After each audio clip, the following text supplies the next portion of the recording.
Yo! Mga suki, ayan, medyo malayo ang nilalakad natin kasi galing tayo sa palengke. Naisip ko lang gumawa ng konting video dahil dun sa issue ng pagka-disqualified ng ating ibang kababayan doon sa registration. Masakit nga naman nun, ang hirap kasi umasa sila na makapag-register kasi nga nakapasa na sa survey.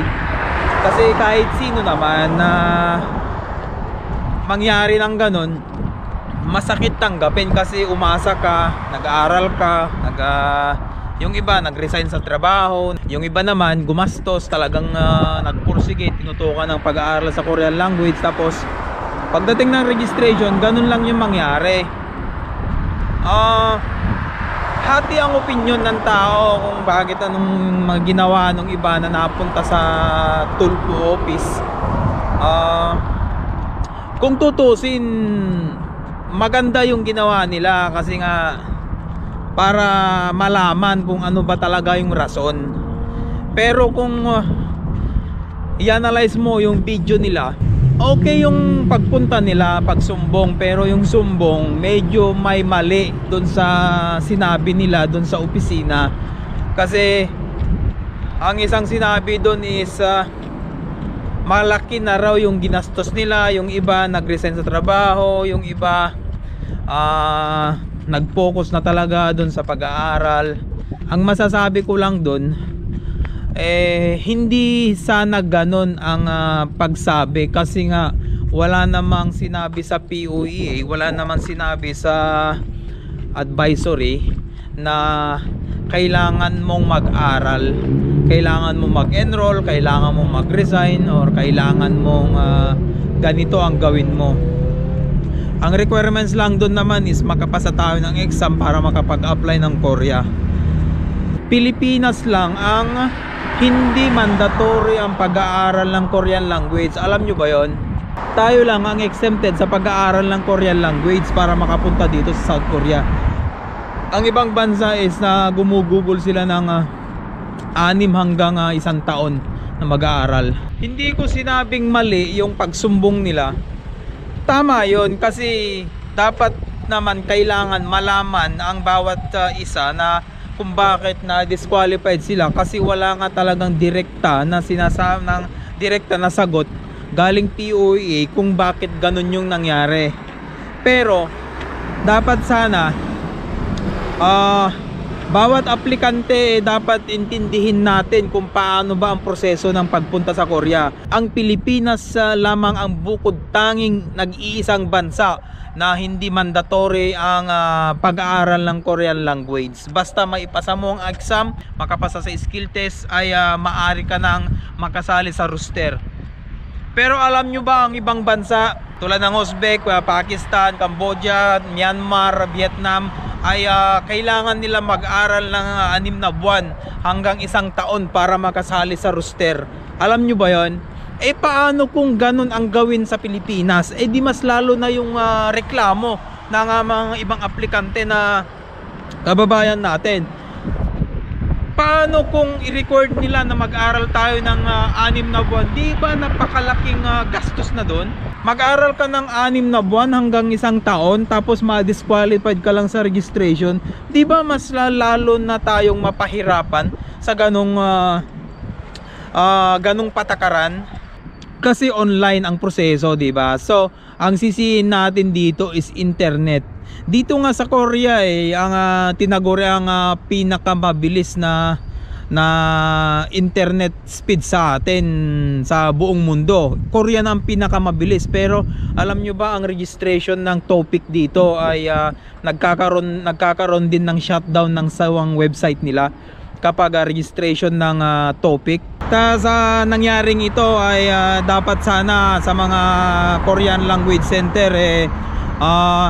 sana matuto na tayong magmalasakit sa mga aplikante natin, kasi karamihan sa mga nag-a-apply papuntang Korea ay nakabatay sila sa mga sinasabi ng ibang instructor, ibang Korean language center ng nangangako ng trabaho papuntang Korea.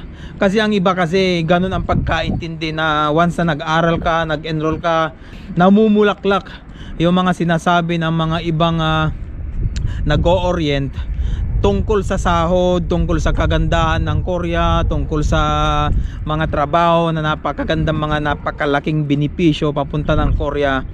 Sana bawas-bawasan na natin ito para naman hindi masyadong umasa yung mga ibang kababayan natin na nag-a-apply, gumagastos, nagsasakripisyo na mag-aaral, tapos sinasakripisyo yung mga oras nila. Yung iba nagre-resign na sa trabaho dahil sa mga pangakong trabaho papuntang Korea. Huwag sana nating gawing negosyo ang pagtulong natin. Hindi lahat ng eskwelahan ganito, kasi nga maraming eskwelahan ang talagang tumutulong papuntang Korea. Malaki ang tulong ng eskwelahan, kasi nga kung walang eskwelahan ay maraming nalilito tungkol sa pag-apply ng Korea. Malaki ang tulong ng eskwelahan, ng mga tutorial center, pero ang iba kasi ay ang habol lamang ay pera. Masakit tanggapin, pero yun ang katotohanan na nangyayari. Dahil sa kuminsan pag-post natin tungkol sa mga sahod, sumasahod ng 80,000 to 100,000. Oo, totoo yun. Mababa nga yung 80,000 na monthly, kasi ang basic pa lang nasa 82,000 na. So wala pang overtime yun. Mababa nga yun eh. Pero sana linawin natin mabuti na yung sahod na yun ay hindi mo makukuha buo. Kasi nga maraming kaltas ang binabawas sa mga sahod ngayon, kasi simula to 2018 ay napakalaking kinakaltas na sa mga ibang kababayan natin. Kinakaltas ang bayad ng bahay, bayad ng pagkain, kasi nasa batas na yon yung pagkaltas ng mga bayad sa bahay. Kasi kung may iba nga nagbabayad nakametro ang gas, nakametro ang kuryente, tubig, tapos bayad ng internet, hindi mo makukuha yung buong sahod na yun. Oo, totoo yung sinasabi ng mga training center na umaabot ng 80,000 to 100,000 ang sahod, kasi nga yun nga sabi ko na 82,000 ang basic, pero hindi mo makukuha ang buo yun. So dapat pinapaliwanag yung mabuti sa mga aplikante ito. Huwag nyong paasahin ng trabaho ang mga nag-a-apply, kasi hindi ganun kadali ang pag-apply ng Korea. Kung makakausap nyo ibang lahi, nako, napakahirap ang mga pinagdadaanan nila, kasi kailangan nila mag-aral ng Korean language sa loob ng 6 na buwan at hanggang 1 taon. Puro factory yung nasa paligid natin. Ito yung sasakyan ko. Yan. Ito yung kumpanya ko. Wow! Dito ako nagtatrabaho. Ito yung trabaho na, ito yung kumpanya namin.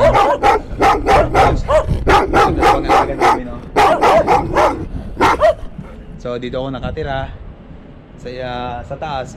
Ito yung opisina. So hanggang doon na lang. At yun lamang po ang masasabi ko tungkol dun sa issue natin. At maraming salamat sa inyong panonood.